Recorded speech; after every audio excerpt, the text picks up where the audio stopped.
Durante 3 siglos, estos ingeniosos diseños han sido la máxima expresión de la búsqueda de la excelencia técnica. Y a través de muchas generaciones de progreso tecnológico, han tenido un profundo efecto en nuestra forma de trabajar y viajar. La máquina de vapor reemplazó al caballo. Los motores eléctricos y de gasolina sustituyeron a la máquina de vapor. Más tarde, el reactor llevó las cosas a un nivel superior. Y ahora, los motores microtecnológicos demuestran que menos es más.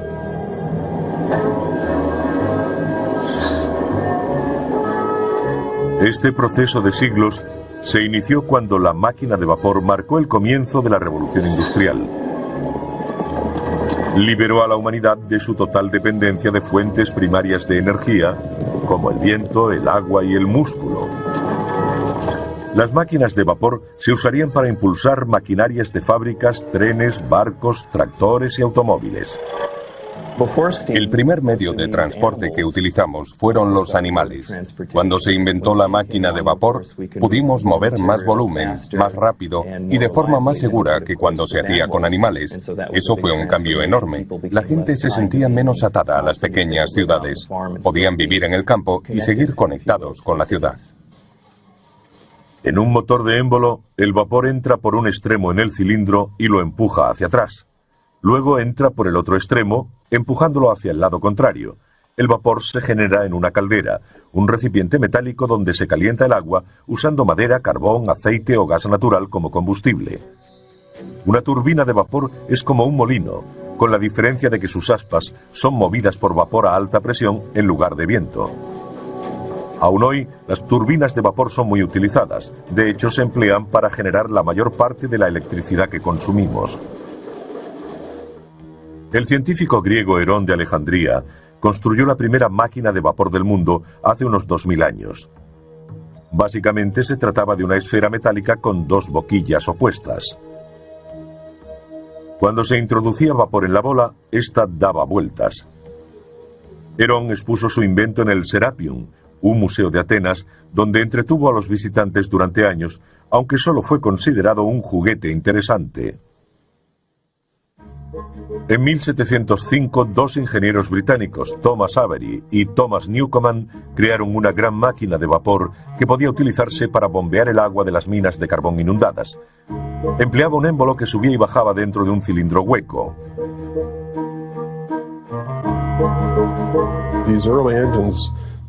Estos primeros motores no tenían el engranaje necesario para convertir el movimiento de vaivén en otro de impulso rotatorio. Eso no sucedió hasta la década de 1770, cuando James Watt desarrolló la máquina de vapor más famosa del siglo XVIII.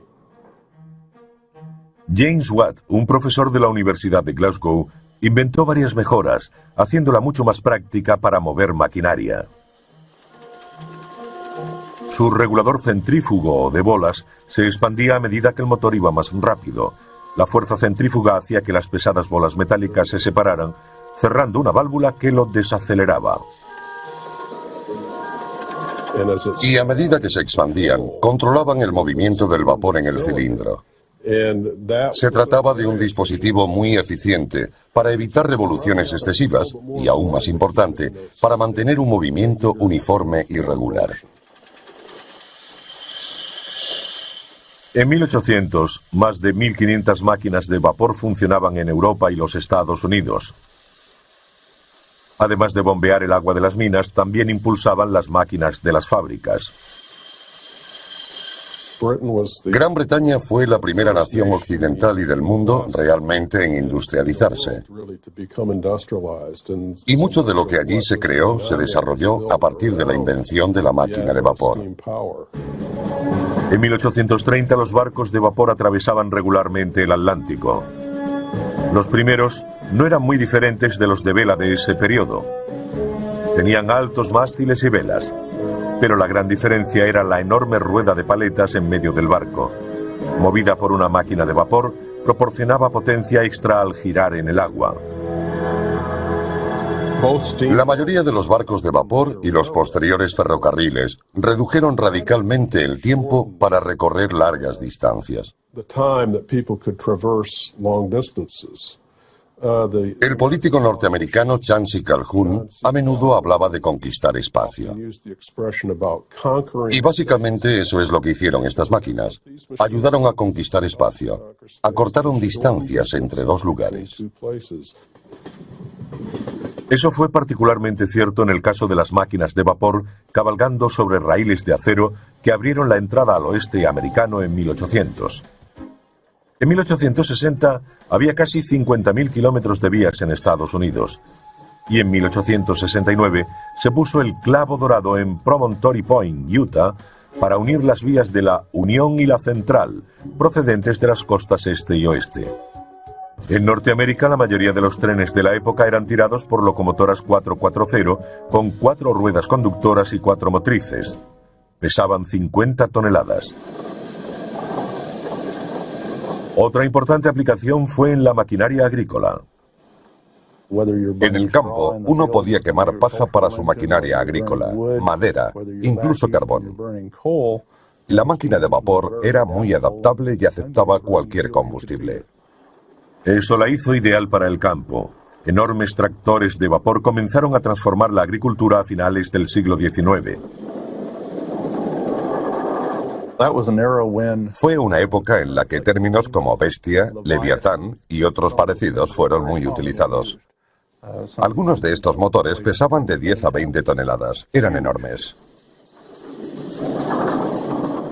A mediados de siglo, un norteamericano, George Corliss, desarrolló la más importante máquina de vapor desde James Watt.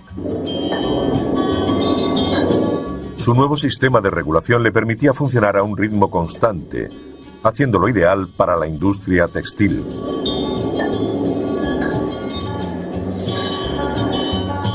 Este motor de Corliss, recientemente restaurado, fue uno de los 3 instalados en un molino de azúcar al sur de California en 1911.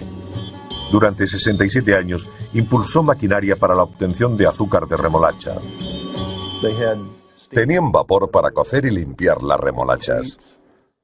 Movía toda la maquinaria y un generador de la fábrica. Así tenían luz y energía para todo lo demás. Y la fuerza motriz necesaria para la centrifugadora, extrayendo el azúcar de la pulpa de la remolacha.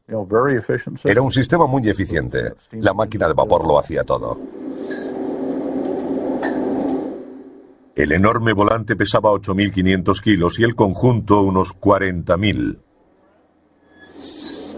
El motor de 300 caballos prestó servicio hasta 1978, cuando se derribó la azucarera Holly de Santa Ana. Un tipo completamente nuevo de máquina de vapor sin pistones fue presentado por 2 ingenieros a finales de 1800. Charles Parsons, de Gran Bretaña, y Carl de Leval, de Suecia. Y no es el único tipo de máquina de vapor que sigue hoy en uso. Las turbinas, que utilizan la presión del vapor para hacer girar las aspas de un rotor, son más compactas que los motores de émbolo y normalmente permiten temperaturas superiores y una mayor expansión del vapor. Todo ello implica más potencia. A principios de 1900 navegaban por el Atlántico varios buques impulsados por turbinas, y en 1920 ya habían sustituido a los antiguos motores de émbolo en los grandes transatlánticos. Desde el Queen Mary, votado en 1934, hasta el Estados Unidos, votado en 1951, eran propulsados por turbinas de vapor. Actualmente, portaaviones y submarinos de la Marina estadounidense son propulsados por turbinas de vapor con combustible nuclear.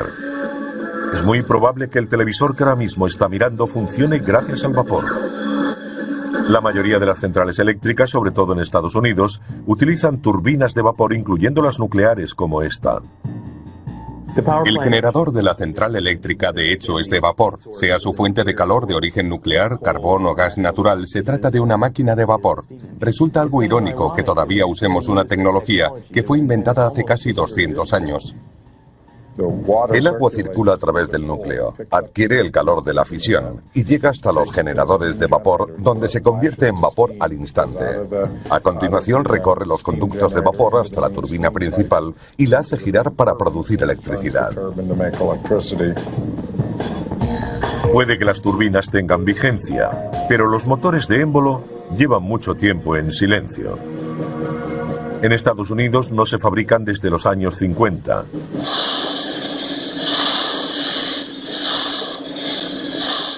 Pero su sonido llena el Museo de Motores Antiguos en Vista, California, cerca de San Diego, donde hay docenas de máquinas funcionando.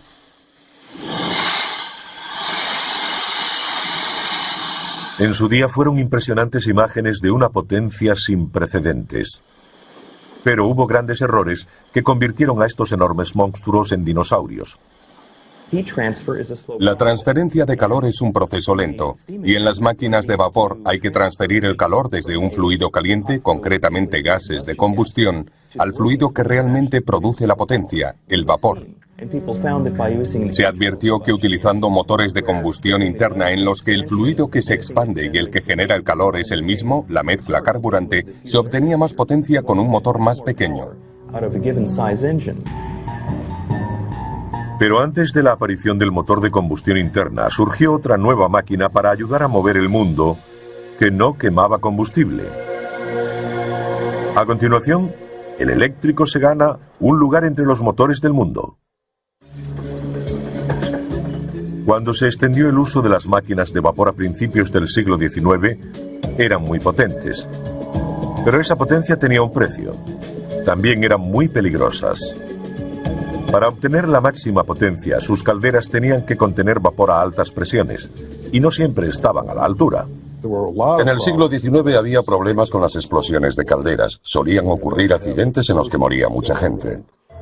Robert Sterling, un clérigo escocés, estaba cansado de ver a sus parroquianos resultar heridos o muertos por explosiones de máquinas de vapor. Así que decidió hacer algo. Mitad inventor, mitad predicador. Un hombre renacentista, fue un tipo increíble. Sterling desarrolló un motor totalmente nuevo, en 1816, al que llamó de aire caliente. Hoy es conocido como motor Sterling. Los motores que desarrolló eran de baja presión. En su interior no había nada a alta presión que pudiese explotar, incluso si la máquina se estropeaba. Los motores Sterling funcionan calentando una parte del mismo motor y enfriando otra. En su interior hay un mecanismo que hace circular el aire entre el lado caliente y el frío. Cuando está en la parte caliente, el aire se expande y empuja un pistón. Y cuando pasa por el lado frío, se contrae tirando del pistón. Pero había un problema con el invento del reverendo Sterling. Los metales utilizados en el siglo XIX no aguantaban bien el calor para que fuese tan duradero como la máquina de vapor. Los metales no aguantaban la alta temperatura de la llama continua. La caldera es la parte de la máquina de vapor que está expuesta a la llama continua, mientras que en el Sterling es el cilindro, una parte diferente.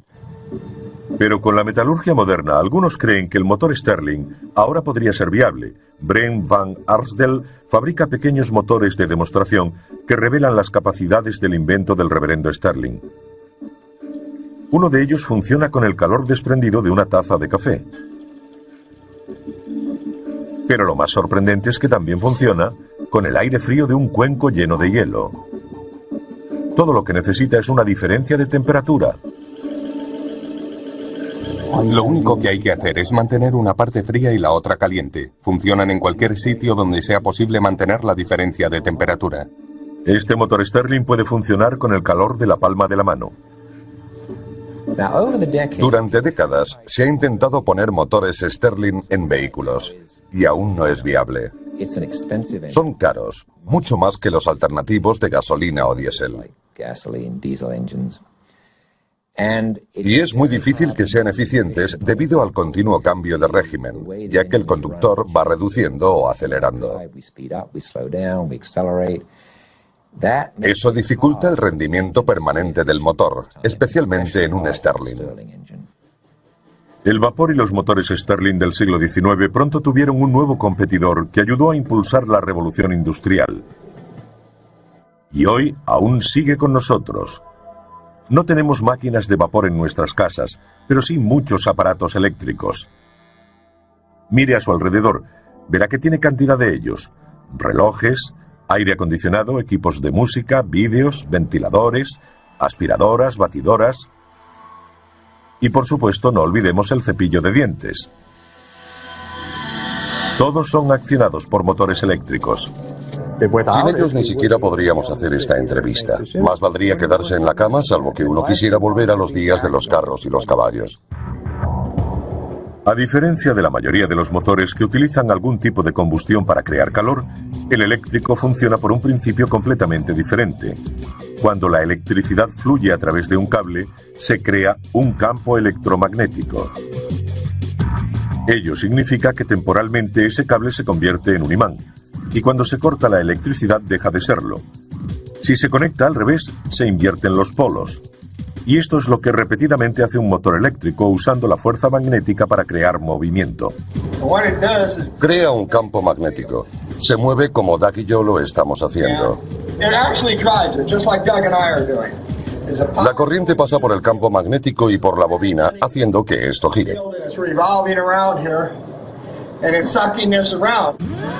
Naturalmente, los motores eléctricos necesitan electricidad. Así que su historia comienza con los pioneros de este campo. En 1824, Michael Faraday patentó la corriente continua y su motor. En 1888, el excéntrico genio Nikola Tesla patentó la corriente alterna y el suyo. Hoy en día ambos están en uso. Si funciona con pilas es de corriente continua, si se enchufa en la pared es de corriente alterna. Tesla fue el primero que introdujo el concepto de corriente alterna, que consiste en el cambio de polaridad 50 o 60 veces por segundo. Pero Edison no creía en ello y despidió a Tesla, que fue a trabajar con George Westinghouse. Tesla estaba en lo cierto. La corriente alterna podía ser transportada a muchos kilómetros, mientras que existían limitaciones significativas para la distribución de corriente continua. George Westinghouse adquirió las patentes para el sistema de corriente alterna de Tesla, y en 1891 montó la primera línea de corriente alterna de alta tensión en California, conectando San Antonio Canyon con Pomona y San Bernardino. En 1894, Westinghouse empezó a fabricar otro de los inventos de Tesla, el motor de corriente alterna. Los primeros equiparon a algunos de los coches primitivos junto con las máquinas de vapor y los motores de combustión interna que usaban combustible como la gasolina para mover un pistón. No creo que nadie supiera, al menos durante la primera década de la existencia del automóvil, cuál sería el ganador. Alrededor de 1912 finalmente se impuso el motor de combustión interna, irónicamente gracias a la adición de uno eléctrico, al que se llamó motor de arranque.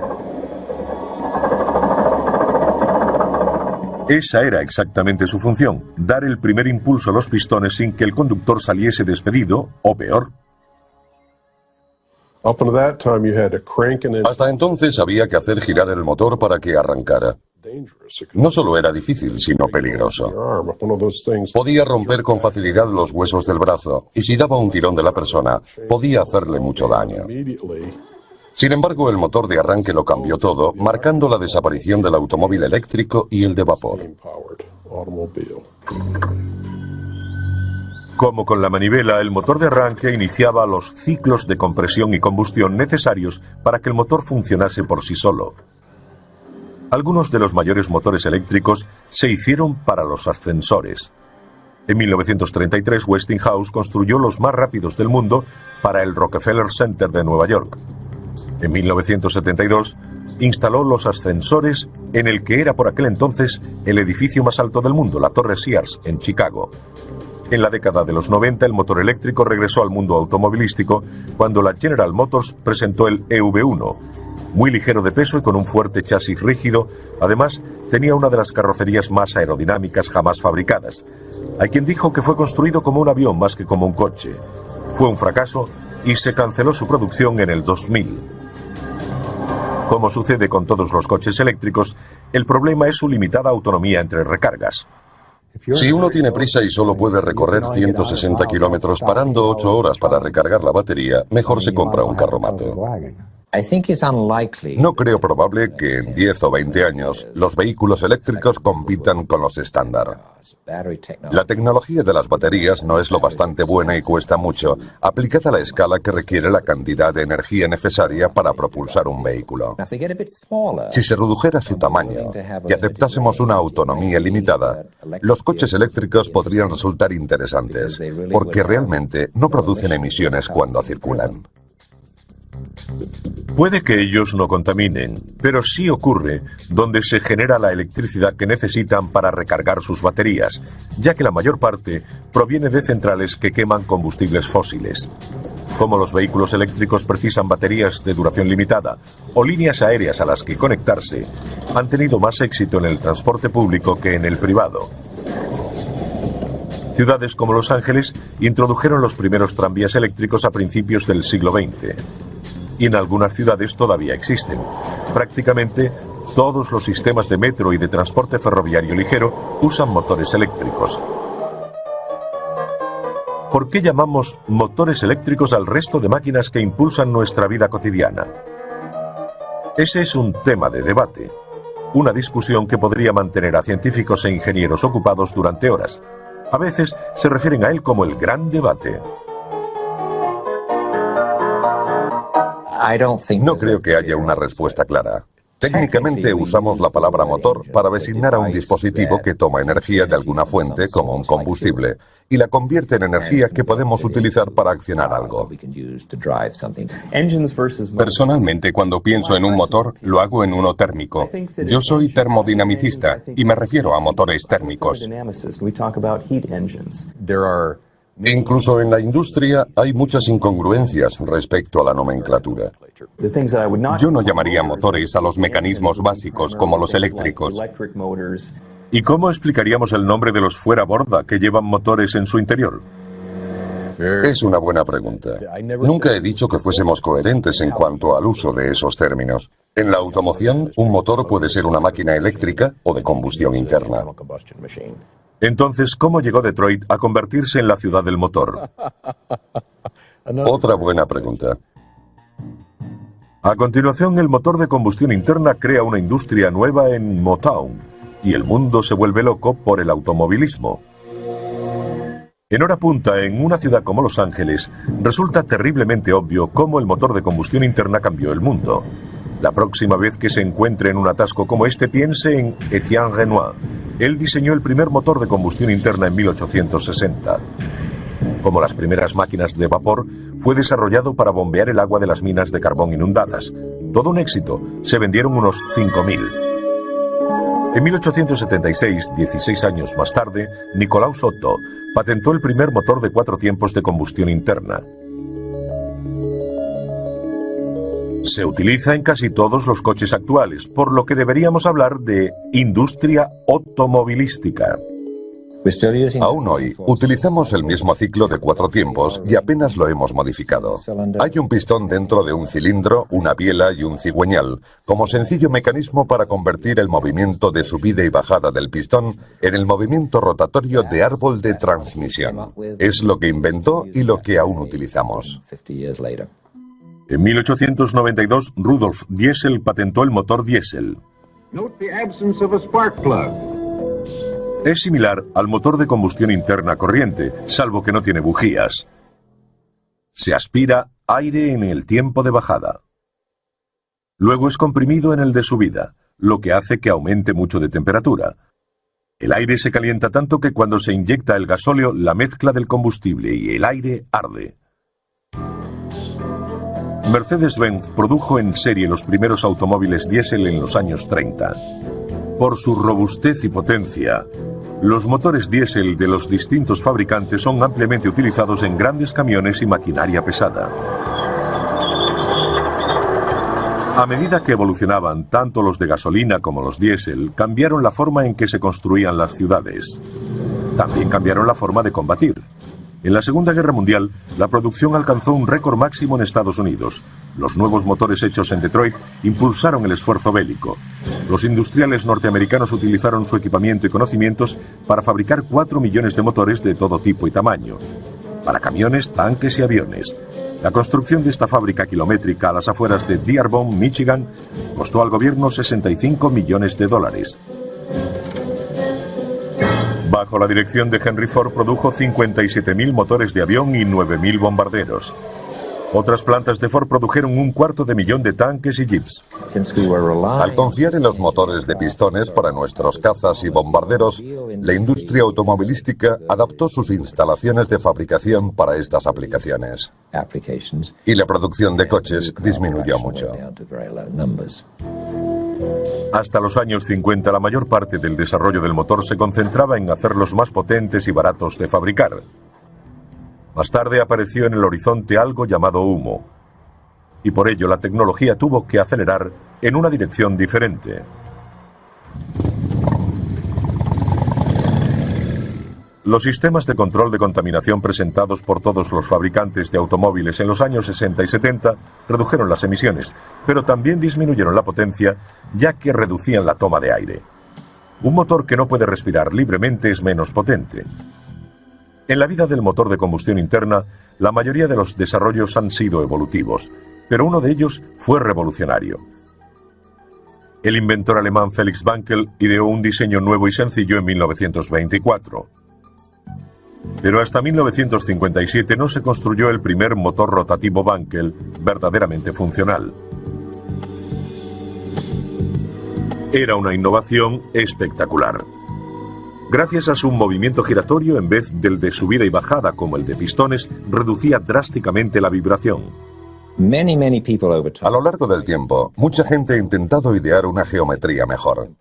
Hay algunos aspectos negativos en esta sencilla disposición de cilindro, pistón y biela. La masa se mueve arriba y abajo y de esa forma es difícil evitar la vibración resultante. Pero hasta ahora, con la sola excepción de Wankel, nadie ha inventado una geometría que alcance producción mundial. Es este rotor de forma más o menos triangular el que se mueve dentro de un contenedor, pero no simétricamente.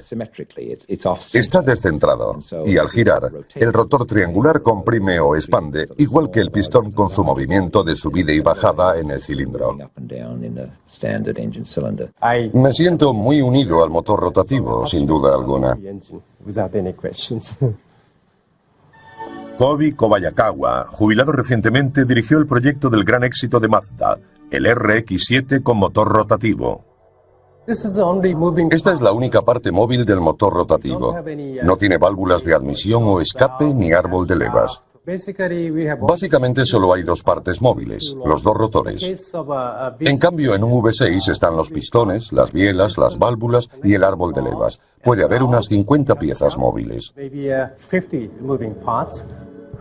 En 2001, Mazda completó el desarrollo de un nuevo modelo de motor rotativo llamado RX-8. Puede parecer pequeño, pero con sus 255 caballos puede competir con otros mucho mayores de pistones. Es el único coche de serie que carece de pistones. Kobi Kobayakawa habló con Felix Wankel pocos años antes de la muerte del inventor, en 1888. Yo le admiraba desde hacía muchos años. Su forma de ver el motor rotativo de Mazda siempre fue como la de un padre a un hijo. Era muy amable y estaba muy contento con el esfuerzo llevado a cabo por Mazda y los resultados obtenidos con el motor rotativo. Felix Wankel estaría orgulloso de que la idea innovadora que tuvo en 1924 siga girando. A continuación, diminutos ingenios que hacen que un ácaro del polvo parezca un monstruo. Recibe el nombre de microtecnología y es lo más pequeño en máquinas y motores.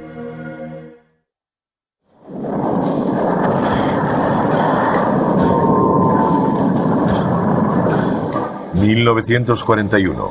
El mundo está en guerra. Es el momento de un nuevo avance tecnológico. Aparece el reactor.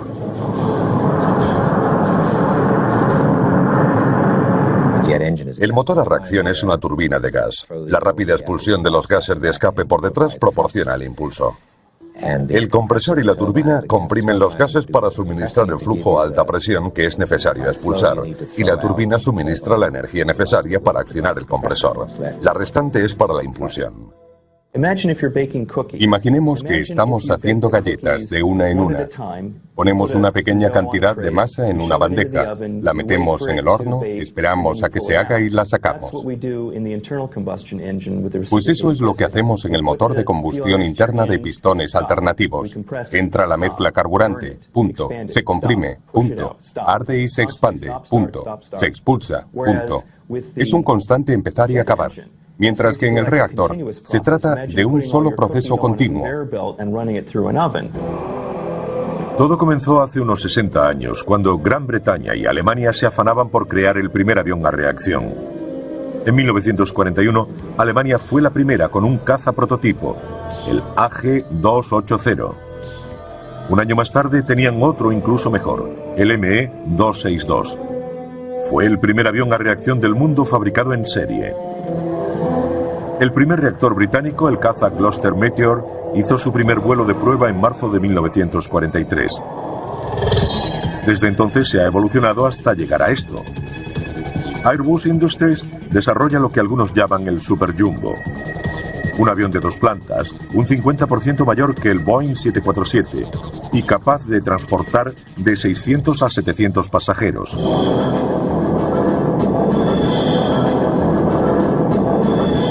Al principio de su desarrollo, los cohetes y los motores a reacción estaban estrechamente relacionados. La gente hacía poca distinción entre ellos. Un cohete es parecido a un reactor, a diferencia de que lleva su propio suministro de oxígeno para la combustión. Los aviones a reacción toman el oxígeno del aire. Los cohetes lo obtienen del tanque de oxígeno que llevan a bordo, lo que significa que pueden volar por el espacio, donde no hay oxígeno. A los experimentos con cohetes de Robert Goddard en Estados Unidos a principios de los años 30 le siguieron los de Werner von Braun en la Alemania nazi, que le llevó al desarrollo de los cohetes V2 que cayeron sobre Gran Bretaña durante la Segunda Guerra Mundial. We knew that we had created a new means of warfare. La tecnología de cohetes de Goddard y von Braun permitió futuros desarrollos como la ruptura de la barrera del sonido por Chuck Yeager en 1947, el lanzamiento del satélite ruso Sputnik en 1957 y el alunizaje del Apolo 11 en 1969. Hoy los 3 cohetes principales que impulsan la lanzadera espacial originan un empuje equivalente a 37 millones de caballos. Es lo que producirían 23 presas Hoover juntas. Los motores consumen casi 250.000 litros de hidrógeno líquido por minuto. Son móviles y se utilizan para controlar la lanzadera durante el vuelo. También proporcionan empuje adicional durante el lanzamiento, complementando a los 2 enormes cohetes propulsores que caen al mar tras el despegue. Durante décadas, los nuevos avances tecnológicos han llevado a la creación de mayores motores.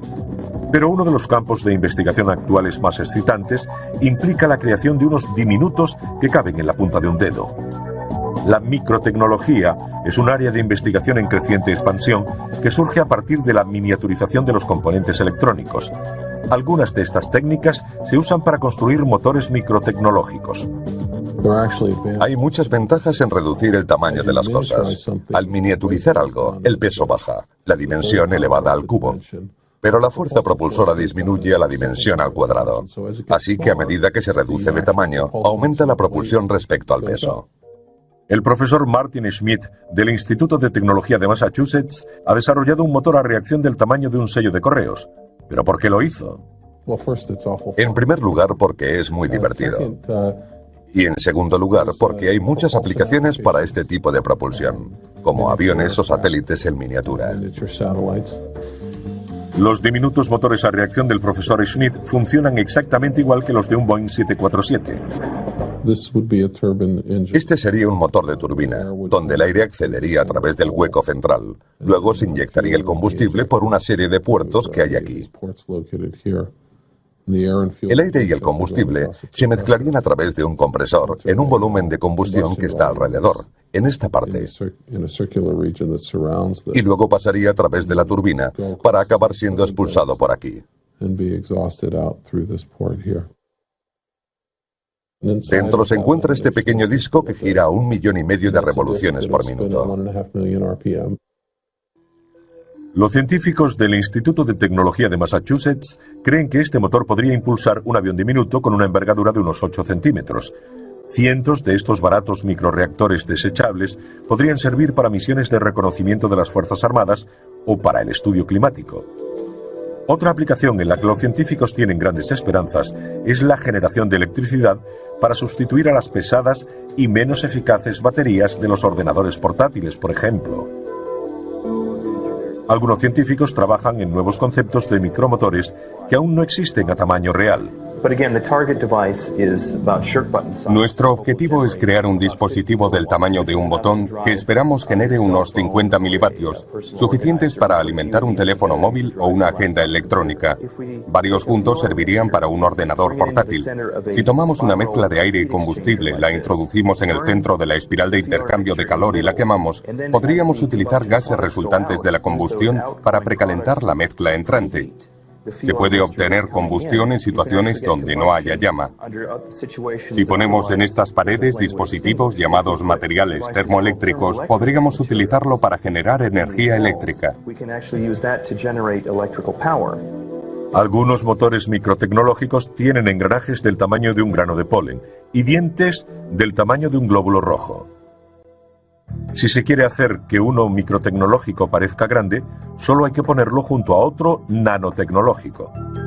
Las nanomáquinas son tan pequeñas que ni siquiera pueden verse con un microscopio. Nano significa 1.000 millonésima, así que aquello que mida la 1.000 millonésima parte de un metro tendrá un nanómetro, algo a menudo discutido. Si ponemos 10 átomos en fila, esta medirá alrededor de un nanómetro. Los orígenes de la nanotecnología se remontan a 1959, cuando el desaparecido científico Richard Feynman dio una conferencia legendaria en el Instituto de Tecnología de California. La tituló «Hay mucho sitio en el fondo».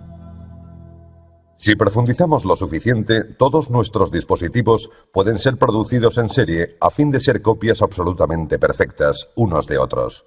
Quiero construir 1.000 millones de fábricas diminutas, exactamente iguales, que trabajen simultáneamente taladrando, estampando. El asunto consistía en hacer las cosas cada vez más pequeñas. Y él no veía ninguna violación de las leyes físicas, por ejemplo, la de la termodinámica, para crear cosas realmente pequeñas. Es mi intención ofrecer un premio de $1.000 a la primera persona que construya un motor eléctrico operativo de 0,2 centímetros cúbicos. El premio fue reclamado hace años, pero el profesor Ross Kelly de la Universidad de Boston quiso superar el desafío de Feynman.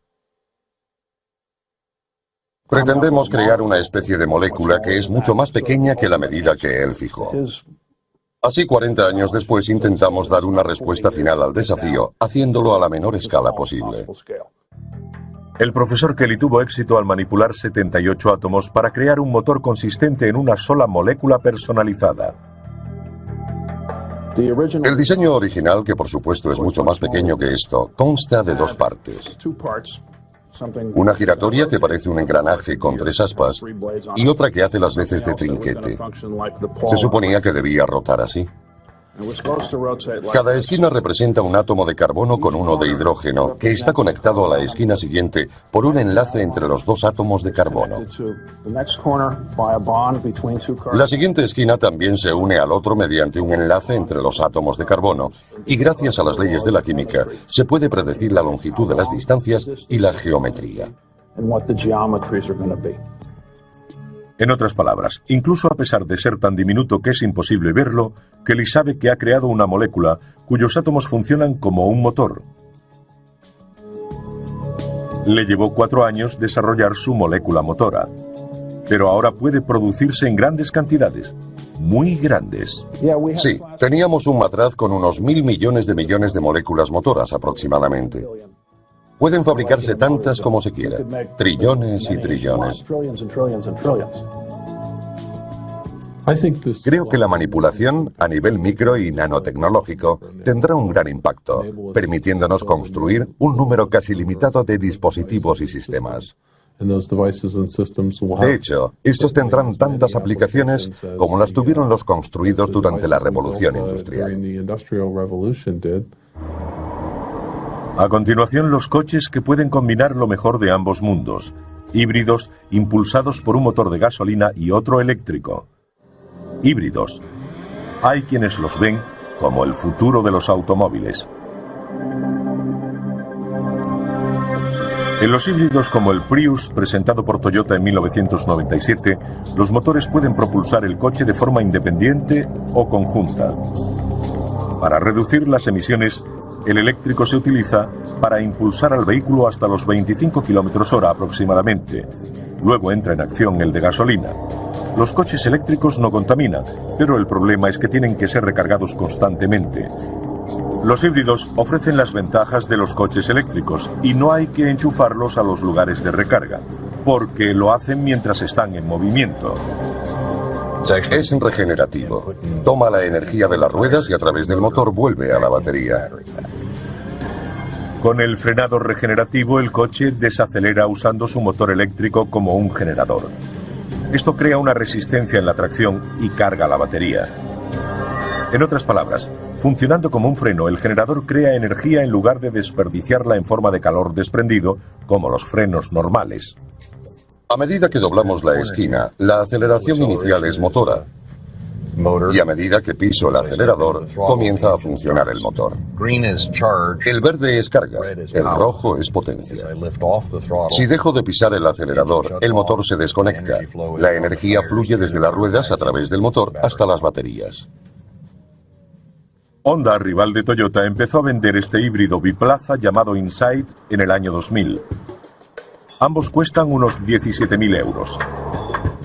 En Japón se han vendido más de 34.000 híbridos desde 1997. Son más caros porque tienen unas baterías y un motor añadidos que hay que sumar al normal de gasolina. Y los beneficios dependen del tipo de conducción que ofrezcan estos vehículos. En Japón casi doblan las ventas de vehículos diésel, ya que sus autovías están muy congestionadas, la conducción es lenta y hay que estar todo el tiempo parando y arrancando. Si lo comparamos con el tipo de conducción que tenemos en Norteamérica, donde las autovías están menos congestionadas y conducimos a más velocidad y mayores distancias, los híbridos no resultan tan atractivos. Los trenes han utilizado el concepto de híbridos desde hace años. Las locomotoras que llamamos diésel son realmente diésel eléctricas, con un potente motor diésel que genera electricidad para que los motores eléctricos muevan las ruedas. Sin embargo, los híbridos no son la única esperanza del futuro de los automóviles. También está el hidrógeno.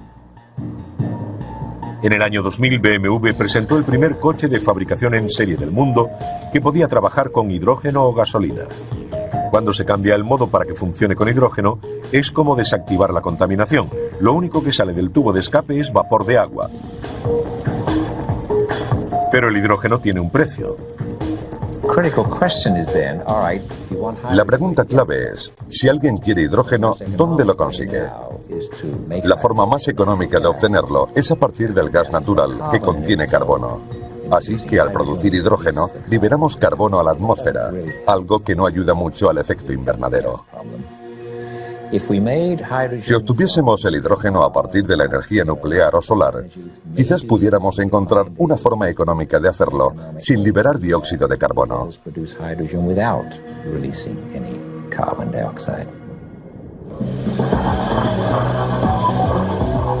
Desde las máquinas de vapor hasta los motores Stirling, de los pistones a las turbinas.